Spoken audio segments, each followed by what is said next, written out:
global phenomenon, and I'm so proud that we are able to touch people all over the world and get them the answers that they need to improve their own health, and that is our mission today. So let's go ahead and dive right into that mailbag. Are you ready? Yes.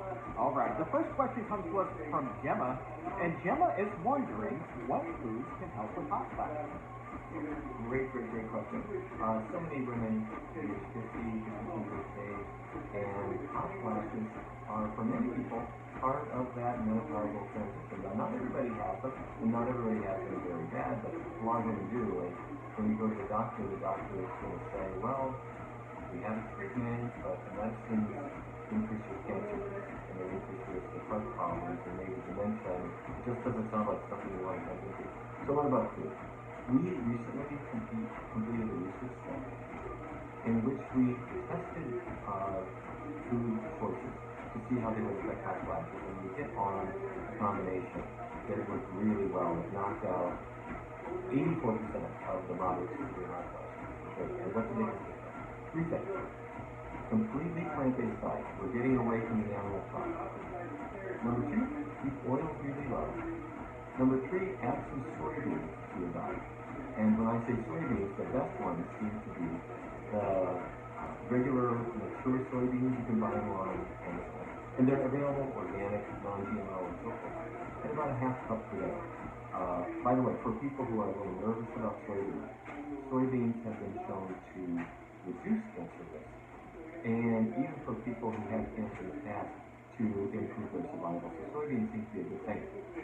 But that's the combination. Give it a little time to work. If you have been on a maybe kind of medium American diet, give it maybe 6-7 weeks to work. If you're already on a really clean vegan diet, results seem much faster. But that's the combination. Plant-based diet, vegan diet, no animal products. Minimizing oily food, guacamole, and peanut butter, and so forth. And third, a half a cup of cooked soybeans every day. And so that is the short answer. But the cool thing about food and hot flashes, Dr. Barnard, is you and dietitian extraordinaire Lee Crosby are teaming up for a Fight Hot Flashes with Food 4-week series. It's absolutely free. That's coming up November 3rd. Can you tell us a little bit about what you guys have planned? Yeah, it's a great thing. It's actually starting next week. It's starting on the 9th, November 9th, if I'm thinking right. But you'll see it at pcrm.org/events. And what we're going to do is, over 4 weeks, help people who are eager but nervous about changing their diet to see how easy it is. We'll walk you through it, and we'll get you started and give you a chance to weigh in with questions. And we just completed a 4-week series. It was phenomenal. The 100 people participated, and we're going to be doing it all again starting next week.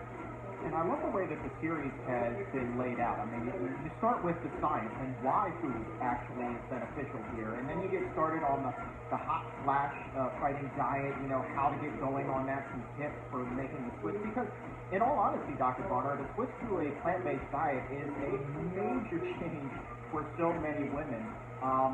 And to be able to help walk them through that process, I think that's really a big thing. Yeah, it is. And what we want to do is take something that just as you said, Chuck, it feels like you're going to make a big switch. We're going to try to make it really simple. Sometimes it's just little modifications. Instead of ground beef sauce on maybe I'll put the tomato sauce on it. Instead of meat chili, I'll add meat chili. Sometimes it's really simple things like that. And other times we'll talk about new products you might want to try or new things to think about. But it's, I have to say, really empowering. Because in the study that I mentioned, which was published in the Journal Marathon, we were only able to really knock out the bad hot flashes. And it was, by the way, you feel better during the day, sleep better at night.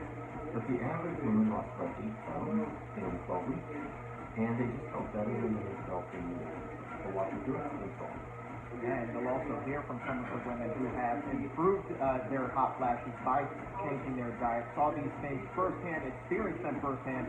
So you know that the proof is in the plant-based pudding, my friend. So sign up. There's a link right now in the comments and the chat for you. Click right on that and register today. Absolutely free. 4 weeks free. Kicking off November 9th. We have a question that kind of goes hand in hand with what it is we're talking about right now. This one is from Teresa, and she is wondering how much fat is essential for hormone production. Great question. Because we're cutting fat a lot in these diets that we use, and not just for hot flashes, but for weight loss, for diabetes, for lowering cholesterol. Getting the grease out of the diet is a good thing, and you like to think, well, how much do I need to have in my diet? And to make it really answer practically, and I'll give you some numbers, but the practical answer is you don't need animal fat at all. So when you get away from the beef fat and chicken fat and fish oil and so forth, that's step one. And then, but you also don't need to be adding oil when you cook, whether it's olive oil or corn oil or any kind of oil.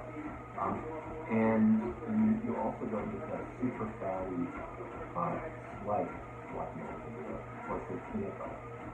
And you do need some fat in your diet. And there are a couple of them. Alpha-linolenic acid, linoleic acid, just about the acid. Your body uses fat to make a variety of compounds that part of the body chemistry. But you only need a tiny trace, a couple percentage of your overall calories from this fat will do it. So let's say we take some broccoli, send it to a lab, and they'll say, well, there's actually some natural fat in the broccoli. Not a lot, but a few percent of its calories come from fat. Send a bean, send an apple. There are traces of fat in all these foods, and that's really sufficient for the body to eat. If you added it up over the course of the day, if you're not adding fat to food, you are going to be starting off with, say, an omnivore diet, maybe 100 grams of fat. And you can knock that down to 20 or 30 grams really pretty easily. And that also is fine feeling. It's very much better. You know, we were talking about soy, and of course that sets off the soy alarm. We have a lot of soy questions here. So let's take one from Zabibi here at 12:02. Wondering whether soy milk has the same effect as soybeans, because I'm not a big fan of soybeans. Okay, well, first of all, let's talk about how we're going to cook this soy milk. And just try this as an experiment if you'd like. You can, by the way, you can order them on Amazon, or you'll find them in health food stores. The brand that we use in the WAVE study, the Women's Study for the Alleviation of Seasonal Symptoms, WAVE study, we use Laura brand soybeans. They're non-GMO, they're on Amazon, but you'll see lots of competing brands. They're fine. Get them home, put them in your Instant Pot or whatever pressure cooker you have. Cook them for 40 minutes. There should be no al dente beans. If they crunch when you are eating them, you didn't cook them long enough. They should come out and you use them like, sort of like pine nuts. Add them to a salad, add them to a soup. And you can portion them out and have half a cup each day, or even just a quarter cup twice a day. It's very easy to do. Now, if you're traveling, go one step further. And that's after they're cooked.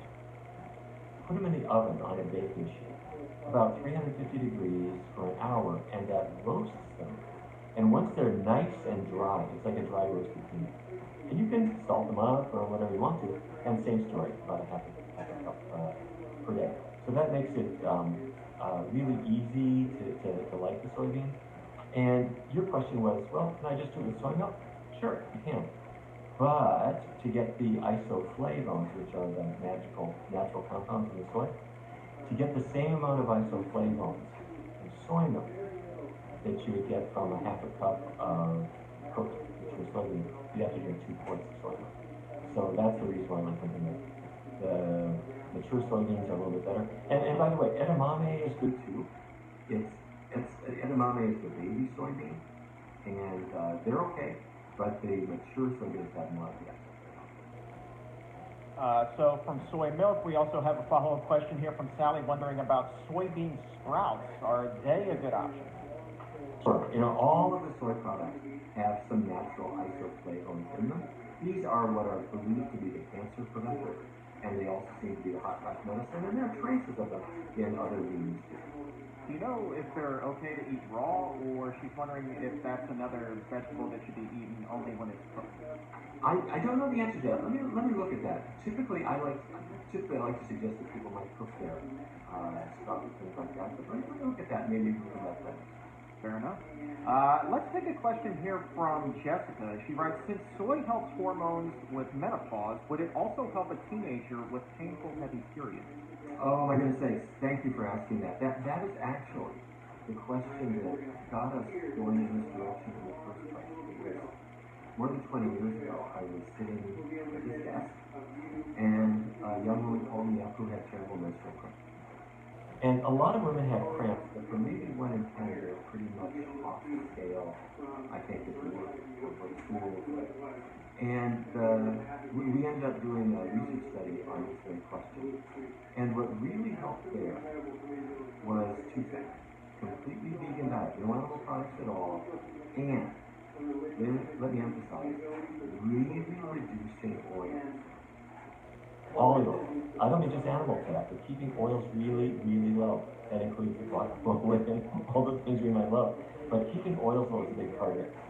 In that study, we did not add soybeans. I honestly have never seen a trial to see if the soybeans would really help with that symptom in the way that we used it. Those 2 steps alone, vegan diet and very low fat, for many women, help reduce their menstrual pains intensity, duration. For some, it just knocks it out. And also the PMS symptoms, like bloating or water retention or sometimes moodiness, improve as well. If you would like to try adding soybeans to a low-fat vegan diet for that, that's new territory for us, but you can certainly do it. You can see if that augments the result. If you do, let us know what you experience. Let's go ahead and take a question now from Anastasia. This one she sent in before the show today. It's a good one. She wants to know, does diet affect fertility? She says she and her husband have had multiple rounds of IVF, but they still have not had any luck conceiving, despite the fact that they're both relatively young. Yes. First of all, I'm sorry that you've had to struggle with this. I know it's troubling. I know your family is breathing down your neck probably and asking, hey, is there something we need to know? And it's really rough on a couple when this is a situation that they're in, not to mention the expense and so forth. The short answer to your question is yes. Foods have a huge effect in a couple of ways. Let's talk about men first. Researchers went to fertility clinics, and they have tracked what men eat. And then they looked at their sperm counts, and you look at it 3 ways. You look at sperm, the absolute number of sperm, and then you look at the shape of the sperm. Are they healthy? Are they sort of misshapen? And third, do they move? I mean, do they swim straight or not? And so those are the 3 things we look at, the number, the morphology, and the motility. And what the researchers found was that there is a food that will reduce all 3 of those, and you know what it is? It's cheese. Now, that may sound surprising because Americans love cheese. The average American eats 30 pounds of it a year practically. Cheese has estrogen in it, female sex hormone. And if you want something that is going to hurt a man's sperm production, you found it. So I would get away from dairy products completely. And it's not just cheese, but yogurt and milk, and they all have estradiol that comes from the cow. The dairy industry will try and say, well, it's not very much. It's enough. And it has noticeable effects. Okay. Shifting to the situation for a woman. Every month, your uterus gets ready for reproduction. And it does it by thickening up the endometrial lining. That's the lining of the uterus. And that lining can thicken up too much if there's too much estrogen in your blood, and that can then lead to cramps at the end of the cycle. So that's what we're talking about there. But we can also see all kinds of ovulatory disturbances become as a result of diet changes too. What would I do? In both cases, men, women, get away from animal products completely. You do not want dairy and its hormones in your diet. You don't need cholesterol and fat and these kinds of things. What you do want is plant foods that are high in fiber, low in fat. That means beans, grains, vegetables, and fruits. At Tufts University, back in 1994, researchers looked at how high fiber, low fat foods could stabilize hormones. What they were thinking about was reducing breast cancer risk, but it's the same kind of change that we want for tackling fertility issues. Last couple things I want to say. There are some specific conditions that affect fertility. One is PCOS, polycystic ovary syndrome. Chuck, you had Allison Tierney on the program to talk about her incredible situation with that and sharing her experience both as a dietitian and as a woman with PCOS and how she conceives after changing her diet. But also endometriosis is a condition where many women find that it not only causes pain but affects their fertility too. By the way, all these are covered in your Body in Balance. Please do get it from your library and have a look at the relevant chapter, put it to work, and see how it works for you.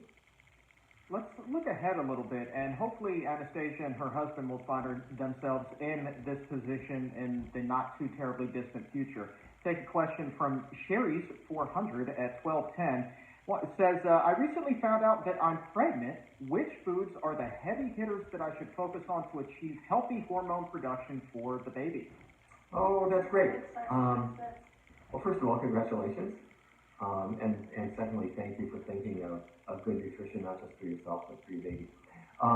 When you are pregnant, everybody's going to butt into your life and they'll say, don't forget you're eating for two, and they're shove all kinds of food your way. Look at them in the eye and say, yes, but one of us is really small, so we don't need to be having undue weight gain. What we need is the healthy diet that brought us here, which is vegetables and fruits and whole grains and beans and other legumes, okay? Don't forget to take your prenatal vitamins. This is not optional, this is essential. Part of that is vitamin B12. You need it, so does your baby. And you can continue taking vitamin supplements after you give birth and during lactation.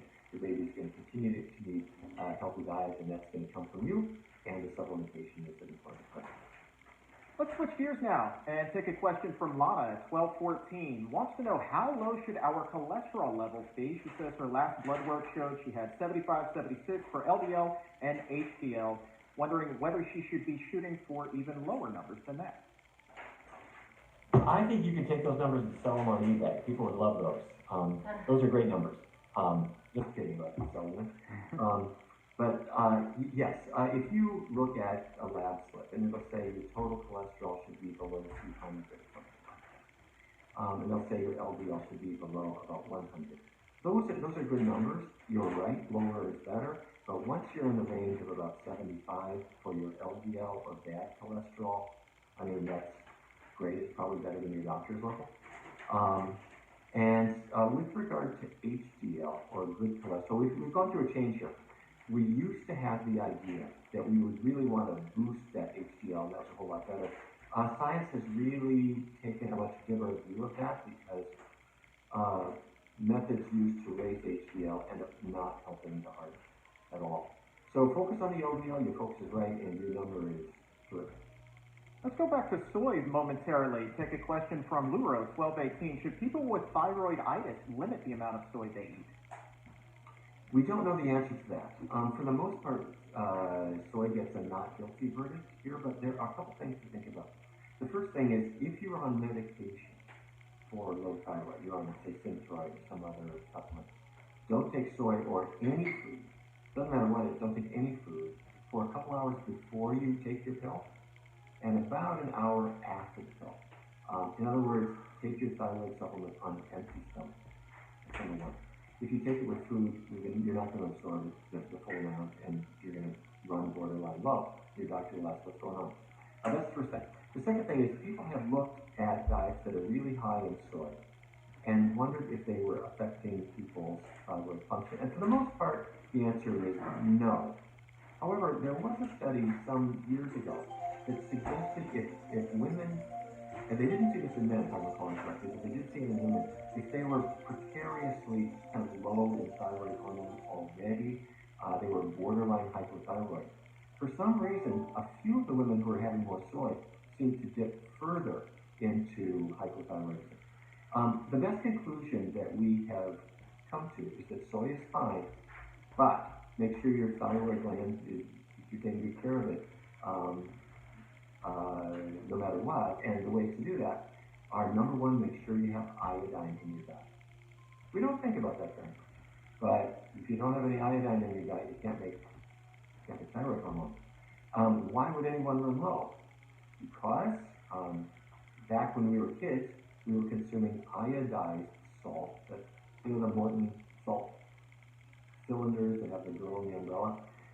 That's iodized salt, but as we get older, we're avoiding salt because we don't want to have high blood pressure, so we're not getting the iodine that way.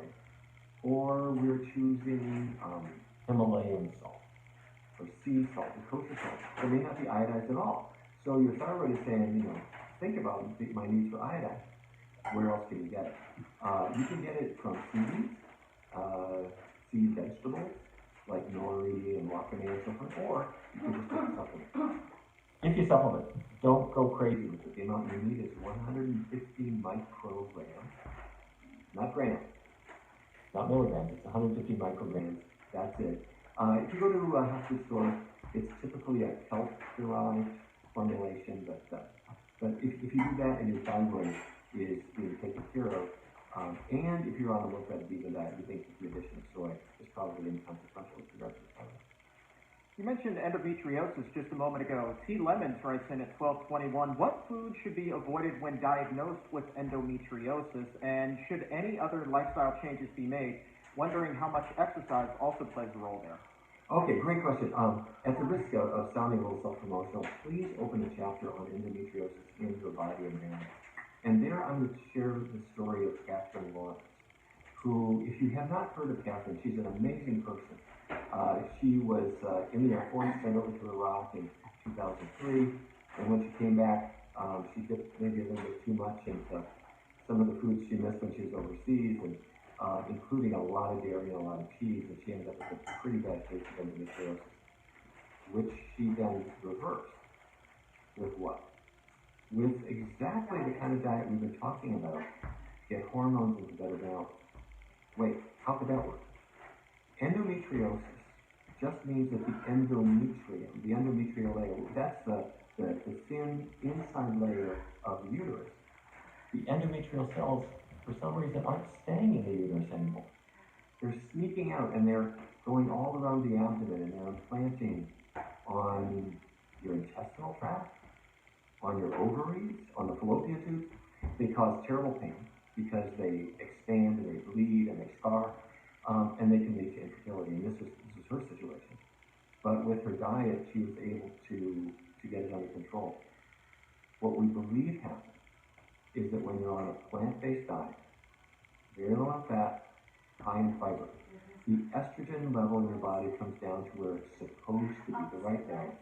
That takes the heat off the endometrial cells. They stop flourishing so much, and you return to normal.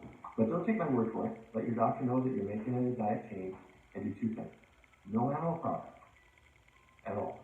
And keep oils really low. You've heard me say that about 4 times in today's program. But that means keeping oils low means get a non-stick pan and cook with that, not with added oil.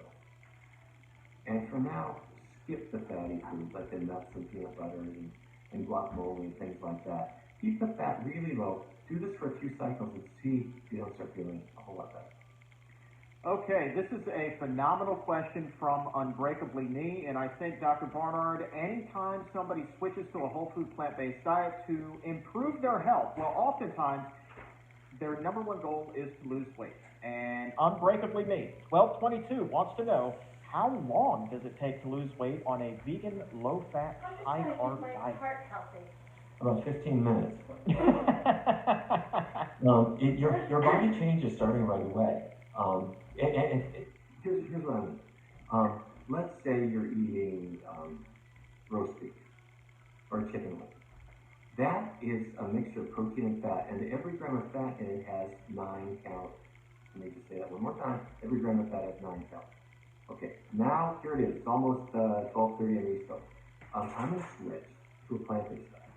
So if I pick grains or beans or vegetables or fruits, they don't have much fat in them. So So all that 9 calories per gram food is gone. I'm getting carbohydrate, which makes people nervous if they read a fad book. The carbohydrate is only 4 calories per gram. So you're making that switch, and that switch occurs right when you're eating the meal. Your body is now absorbing fewer calories, and the weight loss, it starts now. Now, it goes gradually. So you can stand on the scale, but I would suggest weighing yourself maybe once a week. And the typical weight loss adds up to about maybe between a half pound and a pound per week. It's more than that if you've got a lot of weight to lose, and if you don't have any weight to lose, you don't lose any weight. But your body tends to give off that extra fat. It starts on day one. Well, so let's now take a question from Tamar, who is confused about this whole diet thing, and frankly, aren't we all? Tamar says, does insulin store fat every single time it is released from the pancreas? I've been reading up on the keto diet, and they talk a little bit about this. Goes on to ask, if so, how does the person actually lose weight then while eating a plant-based diet? Okay. Thank you for asking that question. Let me try to make it real simple. Your pancreas makes insulin. The insulin goes to your muscle cells and your liver cells and your fat cells. And it does help with storing glucose. Also helps you store protein. That may sound strange. The amino acids. I get a helping hand with insulin too. Here's the thing. You are right that if you have too much insulin in your blood, that can make it harder to lose weight. And so the book you've read says, well, foods that trigger a big insulin response are going to interfere with weight loss. And so that must mean sugar or starches, and that's as far as the book goes. Well, what the people who wrote that book didn't think about was back more than 20 years ago, researchers have looked at what they call the insulin index. That's a number for how much insulin is being produced by certain foods that you might eat. To everybody's surprise, fish causes a bigger insulin release than popcorn. And fish causes a bigger insulin release than pasta. And if you have beef really causes insulin release that's maybe about the same as brown rice. So it's these high protein foods that do the same kind of thing. But here's what's really most important. We've been talking about getting away from fat. When you do that, the fat that has been building up in your muscle and building up in your liver cells starts to go away. And when that fat starts to dissipate from your cells, then the insulin that you have works that much better. So, you eat a meal, your insulin comes into your blood to help you store the nutrients that are in it. If there's not a lot of fat in your cells because you haven't been eating fat, your insulin can do its work and go away and leave you alone. If your cells are filled with fat because you've been eating salmon and chicken and beef and fried stuff, if your cells are filled with fat, the insulin just can't do its job very well. It attaches to the cell that it can't work through that oil slick. And your body makes more insulin and more insulin and more insulin and more insulin, trying to overcome that. So you're right in thinking about, I want to reduce my insulin amount in my blood. The way to do that, plant-based, low-fat diet that helps the cells get rid of that fat, allows your insulin to work a whole lot better, and stops that extra secretion of insulin. You know, Dr. Barnard, on the show, we often talk about the possibility of reversing diabetes or reversing heart disease, but we haven't really spoken too much about fatty liver disease. And that brings us to Jennifer's question at 1224. Wants to know whether it's possible to reverse fatty liver disease with a high-fiber vegan diet and potentially even avoid having surgery. Oh my goodness, thank you. First of all, thank you for that question. Really important and a very, very common condition that doctors are really have been a little bit slow to think about, but it's really important. And the answer is yes. We did a study that we talked about some in the earlier episode, where we brought people in, put them on this diet, exactly the diet we're talking about, where we get the animal fat out of the diet, people on 3 bucks. And then the participants who were here in Washington, D.C. and changing their diet got on the Amtrak train. And they went up to New Haven, Connecticut, where our partners at Yale University put their bodies, put the participants into a big magnet. It's a magnetic resonance. If you ever had an MRI for a twisted ankle or something like that, that's the machine. Through magnetic resonance spectroscopy, we measured liver fat. That's right. And people had accumulated a lot of liver fat, and as they change their diet, it just goes down and down and down and down and down. And that starts very fast. It starts as soon as you begin a diet. And by the time it's been 8 or 10, 12 weeks, the drop is significant and it just keeps going.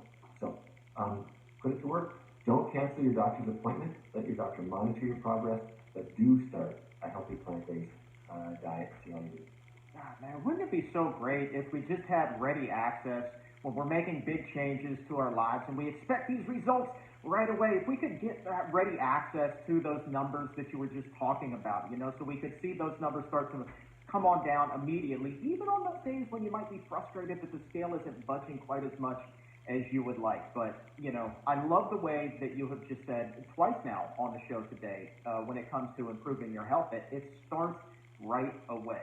It's not a matter of how much will I lose in a week or how much will I lose over 30 days or, how long does it take me to reverse heart disease?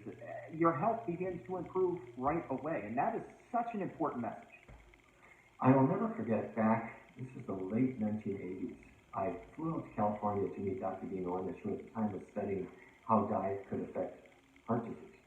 And he brought in people who had severe heart disease. They were in the hospital for it. They'd all had angiograms, and you could see a tiny trickle of blood that would get through their coronary arteries. They had chest pain, angina.